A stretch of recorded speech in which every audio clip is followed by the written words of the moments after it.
Hi, my name is Jem. Welcome back to my channel.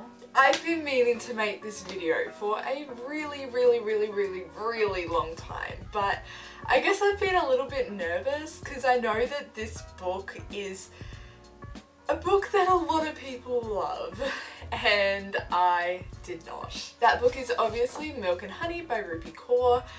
Look, if you love this anthology, if this changed your life, if this made you a better person, if you got 5 minutes of enjoyment out of it, good for you.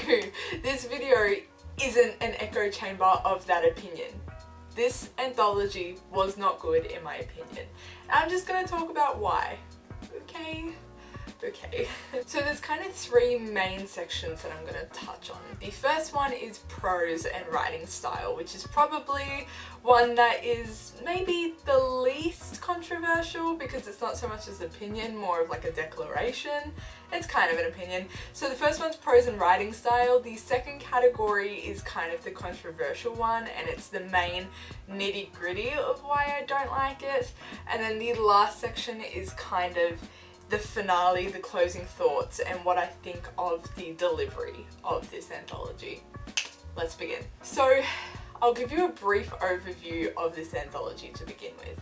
It's broken into 4 different parts, and those 4 parts chronicle the kind of journey of the author. So they are the hurting, the loving, the breaking, and the healing. And they each contain poems that work within those kind of categories. My first big problem, which is something that I'll probably touch on later, is that there was a real lack of consistency with keeping the poems within the subheadings to the degree of the subheading. I'll get into that later. But my main problem with these poems is the prose, and that's not something that you want to say about poetry because the whole thing is writing style and how you put pen to paper. So basically all of these poems, they feel either like snippets of conversations or they feel like an instruction manual. I'll give you some examples so I don't look like an oaf. For the conversational side, the literal first poem is, "How is it so easy for you to be kind to people?" he asked. "Milk and honey dripped from my lips as I answered, because people have not been kind to me." Page 20. "I've had sex," she said, "but I don't know what making love feels like." Page 66. "You look like you smell of honey and no pain. Give me some of that." Page 83. "You were so distant I forgot you were there at all." And page 107. "I had to leave. I was tired of allowing you to make me feel like I was anything less than whole."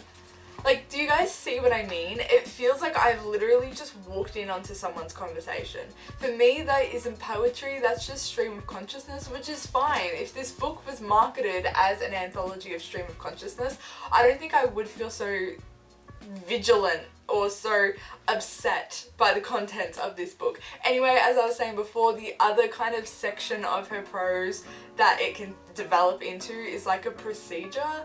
Like, it's like she's giving us instructions. I also have examples. Page 22. "Sex takes the consent of 2. If one person is lying there not doing anything because they are not in the mood or not ready or simply don't want to, yet the other is having sex with their body, it's not love, it is rape." Duh. You just gave us a definition. That's not a poem. That's not a poem.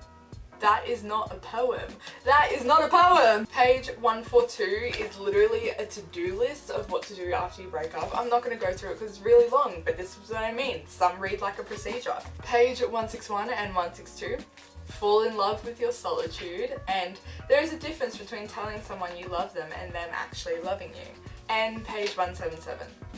"Apparently it is ungraceful of me to mention my period in public because the actual biology of my body is too real. It is okay to sell what's between a woman's legs more than it is okay to mention its inner workings. The recreational use of this body is seen as beautiful while its nature is seen as ugly."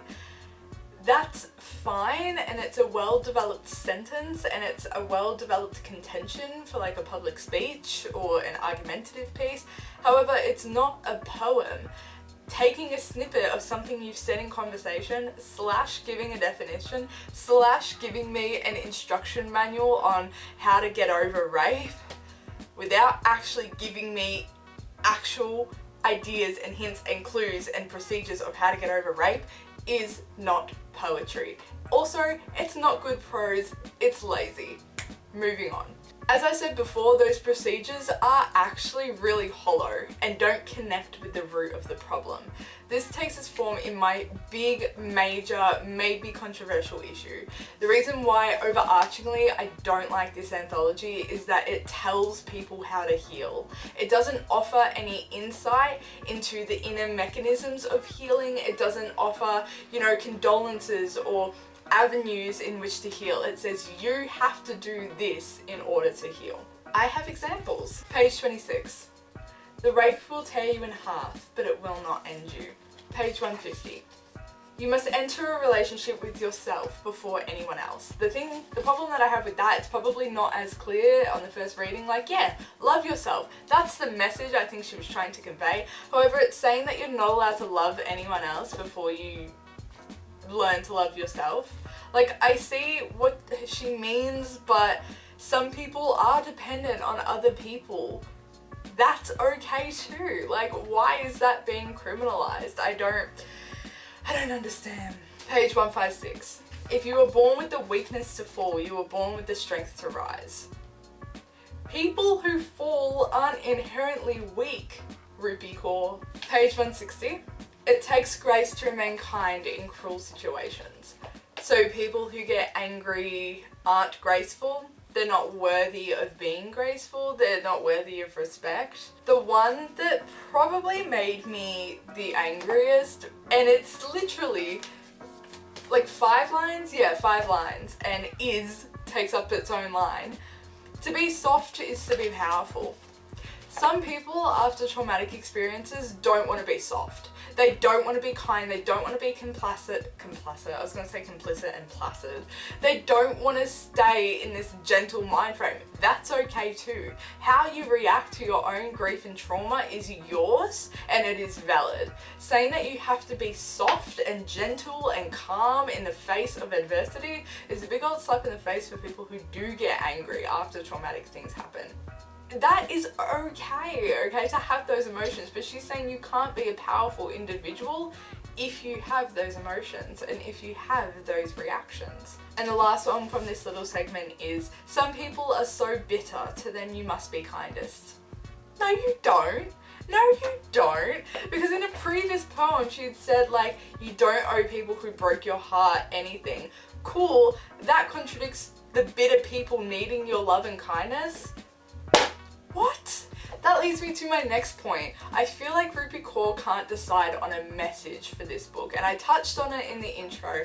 It seems like she writes a poem and then on the next page over she writes a different poem that completely contradicts both the poem before it and the heading in which it is occupied within. So, for example, on page 31 she writes an extremely violent poem in the category of the hurting. Now, I get, as I just said, your hurting can be very violent, but the poems around it tell the story of her being quiet and her being forced to sit down and take it easy, I suppose. And then she comes in with this poem. He guts her with his fingers like he's scraping the inside of a cantaloupe clean. Okay. And then she uses very graphic and sexual poems that bookend poems about rape. I'm not kidding. Sorry. You talk too much, he whispers into my ear. I can think of better ways to use that mouth. And then she goes on to tell about how she's forcibly undressed. And then again, page 70. Let me find it. I was literally on it. My name sounds so good, French kissing your tongue. Ew. Ew. I don't want to be privy to that. Gross. And then she seems to contradict herself a lot again.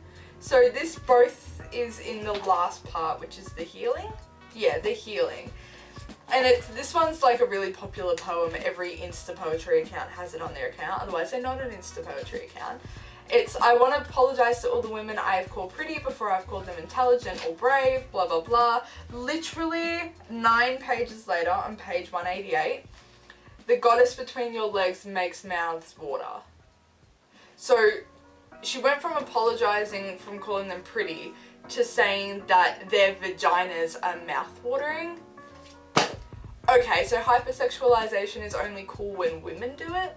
And lastly, this is more of like a nitpicky thing and not something I have a whole lot of evidence for, but it's more of like a mood that you get from this book if you're reading it critically, and that it is, Core is very soapboxy. Like, she seems to think that she is a warrior with a beacon of light and the fucking scales of justice in the other hand. Like, accept yourself as you were designed. Like, no, some women want to get plastic surgery. Like, okay, they don't want to accept how they're designed. That's cool. They're not hurting anyone.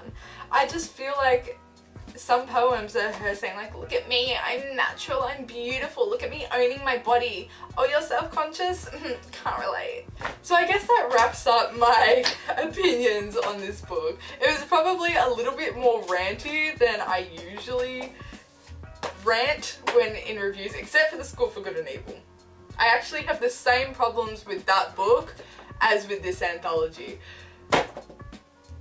So that wraps up my video. I hope you enjoyed this video. If not, sorry. Until next time, bye guys.